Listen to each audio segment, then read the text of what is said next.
Vous pouvez dire trouble du spectre autistique. On peut parler du syndrome d'Asperger aussi. Alors moi en l'occurrence c'est syndrome d'Asperger. Si on vous a rien dit là-dessus, c'est qu'effectivement il n'y a rien qui est fait, on ne vous sensibilise pas vraiment. Le seul moyen de toute façon de savoir à quoi ça ressemble, c'est de vivre avec quelqu'un qui a ce trouble.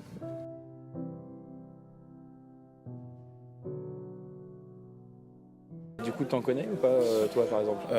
Personnellement, non, je connais pas, mais... Moi, je connais pas personne qui a l'autisme. Dans la vie de tous les jours, non, mais j'en ai côtoyé, ouais. Bah, c'est quelqu'un qui se renferme sur lui-même, qui a du mal en société. Il y a pas mal de pression sociale pour être mis à l'écart par les autres, etc. Moi, je pense que je mélangerais avec la trisomie 21. D'accord. Si c'est vraiment... Il venait avec nous dans la cour de récré, mais qui criait beaucoup, un peu violent et tout quand même. D'accord. Ils étaient très petits. Donc. Souvent, c'est des gens qui aiment pas trop être en public dans les foules ou dans les centres commerciaux où t'as plein de pubs partout qui t'agressent, qui t'envoient des trucs et tout parce qu'ils reçoivent toutes ces infos en même temps et c'est une espèce de gros surflux, tu vois. Les gens sont très très renfermés et qu'ils ont parfois des troubles comportementaux assez forts. Pour moi, ce serait peut-être une maladie que je pourrais pas comparer ça à un handicap, mais enfin, presque en fait.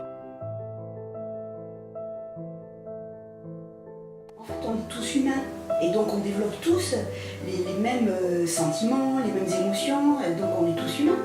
Par contre, effectivement, dans la psyché et dans la cognitive aussi, dans les mécanismes, il y a des choses qui déconnent. Comme on est humain aussi, on a peur. Je veux dire, c'est toujours difficile l'interaction avec les autres et ça nous fait peur aussi. Et aujourd'hui, on met le mot autisme, alors que l'autisme, c'est vraiment avec des structures particulières intérieures qui ne sont pas efficientes. Soit elles ne sont pas là, soit elles sont là, mais elles ne sont pas efficientes. La personne ne peut pas les utiliser. Alors, le mouvement aujourd'hui dit que c'est un trouble neurodéveloppemental. Certains autres disent que c'est génétique. C'est pas parce qu'il y a ça à l'origine que ça va forcément rester pareil. Il y a une possibilité d'évolution. Et pour faire évoluer un enfant autiste, il est important qu'il ait une prise en charge globale.